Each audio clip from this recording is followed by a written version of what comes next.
You've been lied to about goodness. Not in the way you think, not by corrupt institutions or hypocritical leaders. The lie is more fundamental. You were taught that being good makes you virtuous, when in reality, your goodness might be the most sophisticated expression of cowardice you've ever developed. Nietzsche saw it. Modern psychology confirms it. And if you're honest with yourself, you already know it. The question isn't whether your goodness is weakness, it's whether you're brave enough to examine why. Here's the common belief. Being good, compassionate, self-sacrificing, putting others first is the highest moral achievement. It's what Christianity taught for 2 millennia. It's what your parents probably reinforced. It's what makes you a good person. But here's the contrarian take that's going to make you uncomfortable. What if your goodness isn't virtue at all? What if it's a psychological defense mechanism, a way to avoid conflict, escape judgment, or compensate for deep feelings of powerlessness? What if the very behaviors you've been praised for are actually keeping you weak, resentful, and unfulfilled? This isn't pop psychology. This isn't self-help telling you to set boundaries and practice self-care. This is philosophical surgery. Friedrich Nietzsche spent his career dismantling the moral framework that makes us call weakness goodness. And modern psychology research on codependency, people-pleasing, and moral masochism has validated his most disturbing insights. If we don't examine this, the consequences are brutal. You'll spend your life being good while secretly resenting everyone you serve. You'll mistake your fear of confrontation for compassion. You'll call your inability to assert yourself humility.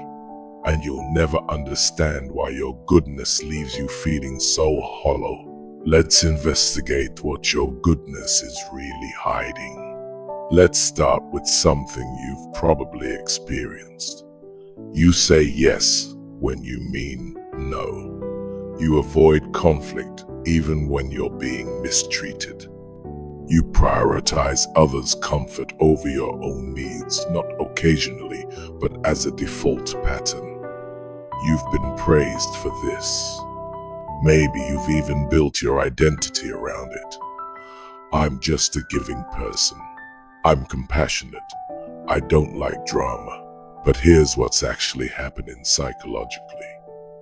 Research on people-pleasing behavior, particularly the work of Dr. Harriet Bryker and contemporary attachment theory, reveals something uncomfortable. Chronic goodness is often rooted in anxiety, not virtue. You're not being kind because you overflow with love. You're being agreeable because you're terrified of rejection, abandonment, or conflict. The mechanism works like this. Early in life, you learn that your needs were secondary. Maybe your parents were emotionally unavailable unless you performed. Maybe you were punished for assertiveness or rewarded for compliance. Your nervous system developed a threat response. If I assert myself, I'll be abandoned. If I'm good enough, maybe I'll be loved. This isn't compassion. This is survival strategy masquerading as virtue. And it gets darker.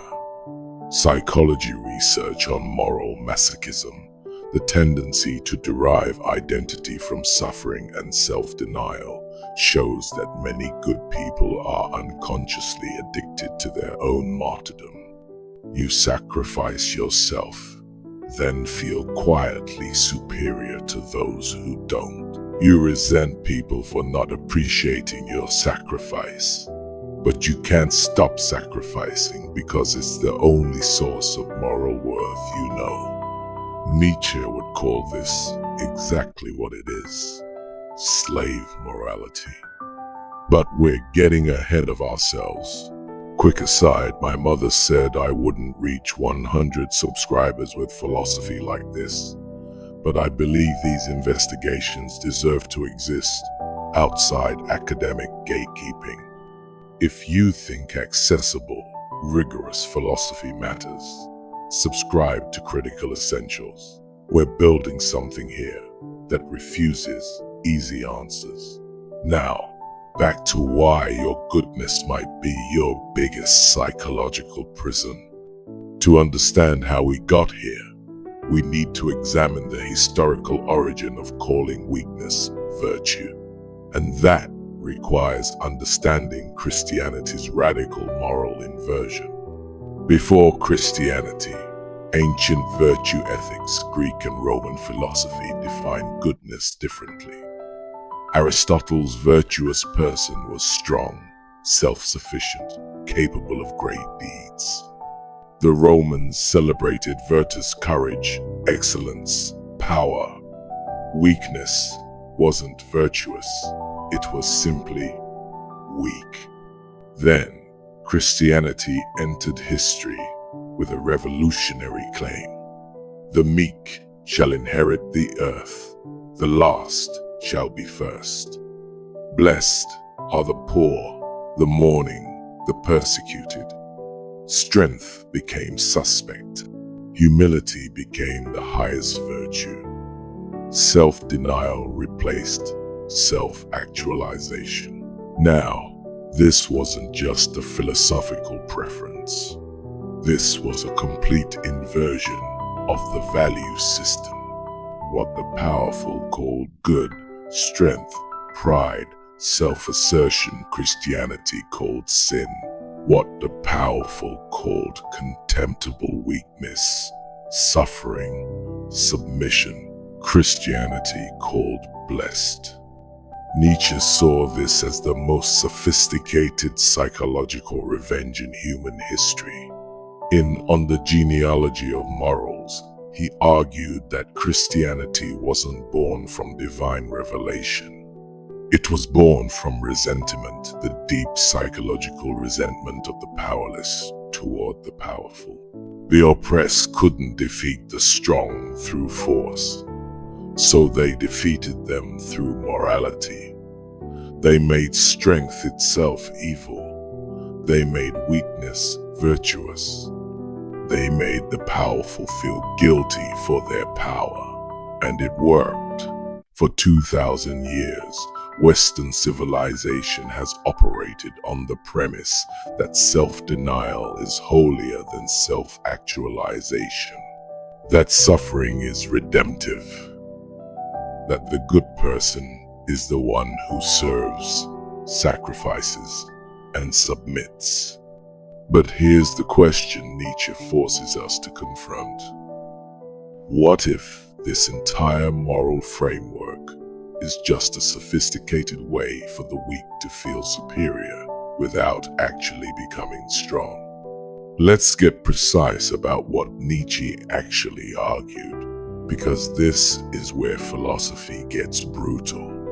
In Beyond Good and Evil and on the Genealogy of Morals, Nietzsche distinguished between two moral systems: master morality and slave morality. Master morality is the ethics of the strong. The powerful person looks at themselves and says, I am good, I am noble, I create value through my strength. Weakness is simply bad, not evil, just contemptible. The master doesn't resent the weak. They barely notice them. Slave morality is the ethics of the powerless. The weak person can't say, I am good, because they lack the power to define goodness through action.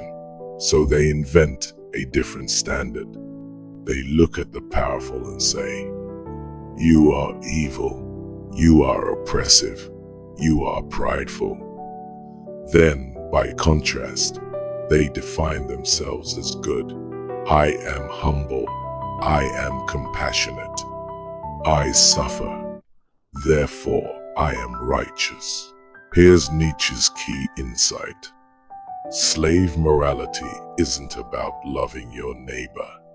It's about hating your superior and calling that hate justice. It's about being too weak to take what you want and calling that weakness virtue. It's about resenting those who thrive and calling that ressentiment moral clarity. Nietzsche writes in Genealogy of Morals, the slave revolt in morality begins when ressentiment itself becomes creative and gives birth to values. The ressentiment of natures that are denied the true reaction, that of deeds, and compensate themselves with an imaginary revenge. Read that again. The slave doesn't act, they can't, they're too weak. So they compensate with imaginary revenge. They make the powerful feel guilty through moral condemnation. They invent sin, guilt, and evil to psychologically defeat those they can't defeat physically. And Christianity perfected this. It took the ressentiment of the powerless and turned it into the dominant moral system of civilization. It made self-denial sacred. It made guilt a virtue. It made suffering redemptive. But, and this is crucial, it didn't make anyone actually stronger. It just made weakness feel noble. Now we get to the deepest layer, the psychology of how ressentiment actually functions in your life. Ressentiment isn't just anger or bitterness. It's a specific psychological state where you're powerless to change your situation, so you instead change your evaluation of the situation. You can't defeat your oppressor, so you make oppression virtuous. You can't assert yourself, so you make passivity moral. You can't pursue your desires, so you make desire itself sinful. Modern psychology calls this cognitive reframing or sour grapes rationalization. Nietzsche called it poison. Here's how it operates. You want something: respect, power, recognition, success, but you can't attain it. Maybe you lack the skill. Maybe you lack the courage. Maybe you lack the resources. Instead of accepting this and either working toward it or letting it go, you develop resentment. You tell yourself you never wanted it anyway. In fact, you're better than the people who have it. They're greedy, selfish, materialistic. You're humble, content, spiritually evolved. But beneath that, moral superiority is seething resentment. You secretly hate those who have what you want. You judge them, you feel superior to them, and you call this being a good person. This is why good people are often the most judgmental, why they're quietly bitter, why they seem to take satisfaction in others' failures. It's not virtue, it's ressentiment dressed in moral language. And Christianity, along with modern therapeutic culture, has given you the perfect vocabulary for it. You don't say, I resent successful people because I'm afraid I can't compete. You say, I believe in compassion over ambition. You don't say, I avoid conflict because I'm terrified of rejection. You say, I'm a peacemaker. You don't say, I can't assert my needs, so I've made self-denial my identity. You say, I'm selfless.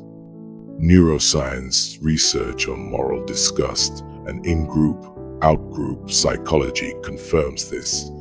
Your brain releases dopamine when you morally condemn others. Righteousness feels good. Judging the powerful gives you a hit of superiority without requiring you to actually become powerful yourself. This is the most insidious thing about slave morality. It lets you feel virtuous without ever becoming strong. It lets you feel superior without ever achieving anything.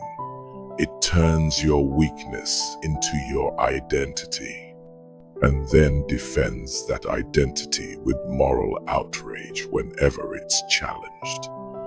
This is the kind of philosophical confrontation that makes people uncomfortable, which is exactly why it matters.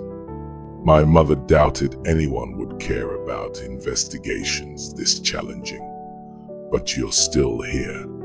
So, I want to know, when you examine your own goodness, how much of it is genuine compassion versus fear of conflict, need for approval, or hidden resentment of those who don't sacrifice themselves like you do?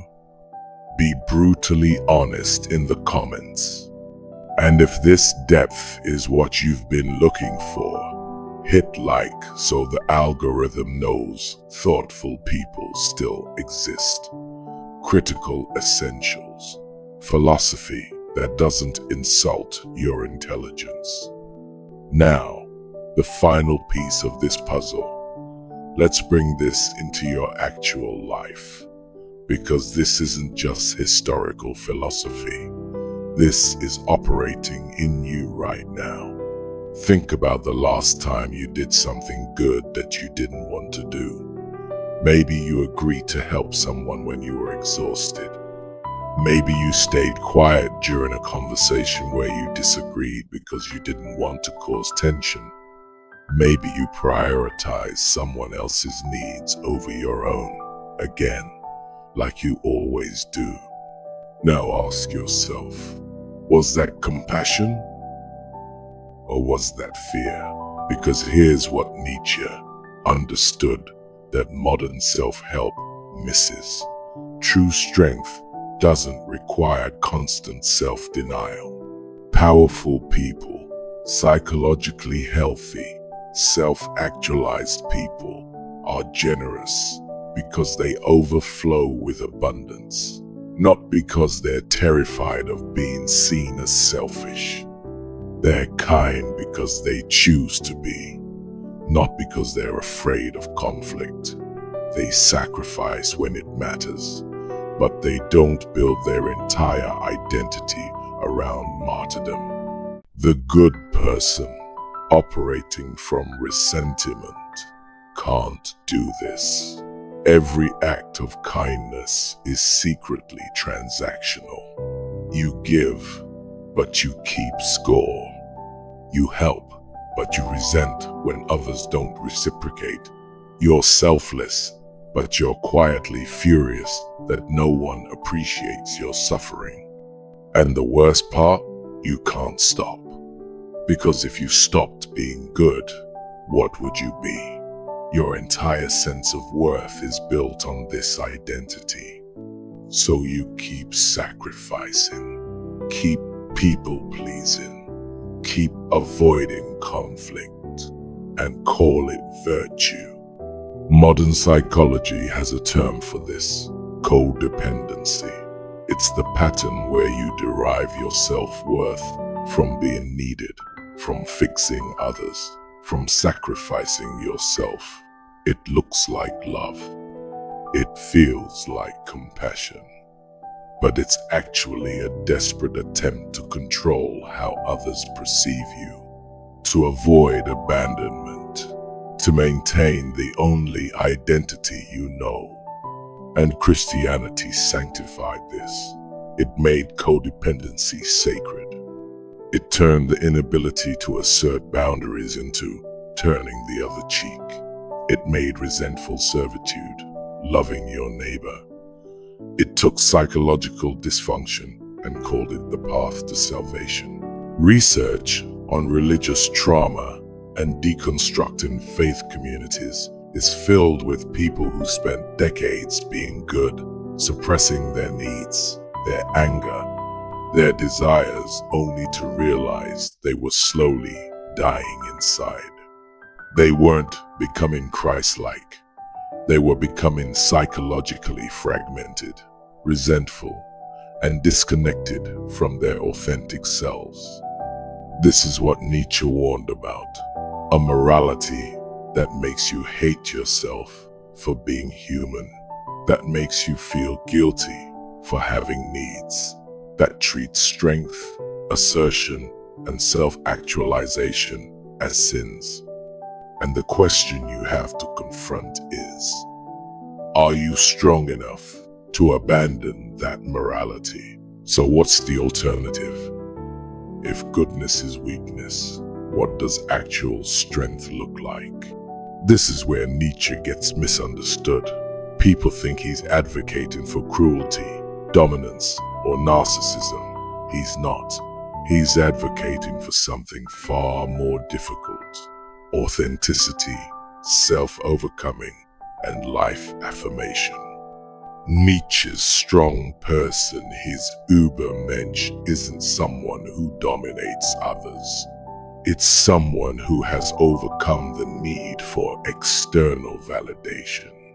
Someone who creates their own values instead of adopting slave morality's resentment-based system. Someone who says yes to life, including its suffering, without needing to make that suffering redemptive or noble. In modern psychological terms, this looks like healthy boundaries without guilt, generosity without scorekeeping, compassion without self-abandonment, the ability to say no without shame, the capacity to pursue your desires without calling them sinful. It means recognizing that you can be kind without being weak, strong without being cruel, assertive without being aggressive, and that sometimes the most compassionate thing you can do is refuse to enable someone else's dysfunction, including your own. This is terrifying for people raised in Christian or codependent frameworks, because it requires abandoning the moral system that made you feel safe. It requires accepting that you won't always be good, that people might judge you, that you might have to prioritize yourself without calling it selfish. But the alternative is spending your entire life performing goodness while rotting with resentment underneath. And that's not virtue. That's slow psychological death. Nietzsche's challenge is brutal but necessary. Are you brave enough to stop being good and start being alive? So we've traced the genealogy of your goodness from Christianity's inversion of power and weakness through Nietzsche's diagnosis of ressentiment to the modern psychology of codependency and people-pleasing. And the conclusion is uncomfortable. Much of what you call goodness is actually fear, resentment, and psychological survival strategy dressed in moral language. This doesn't mean compassion is fake. It doesn't mean kindness is impossible. It means you have to examine why you're being good. Are you acting from genuine overflow and strength? Or are you performing virtue to avoid rejection, compensate for powerlessness, and maintain an identity built on self-denial? Because here's what Nietzsche understood. Morality isn't about following rules. It's about whether those rules make you more alive or more dead.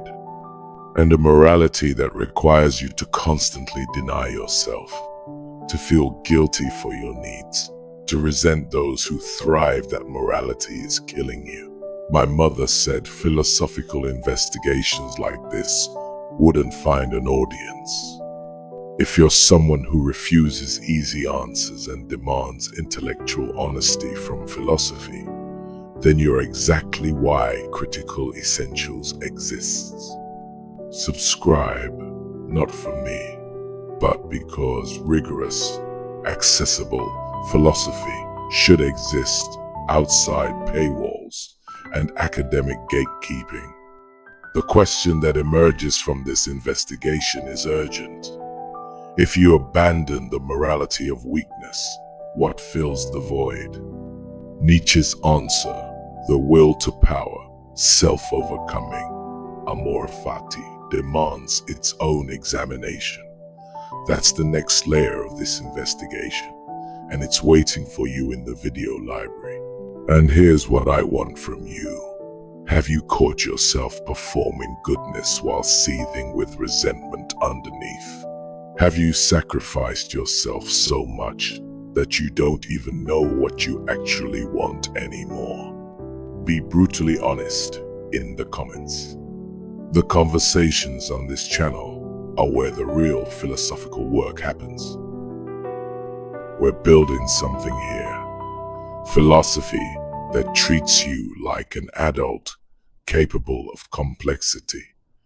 Critical essentials, because easy answers are for cowards. Thanks for thinking with me.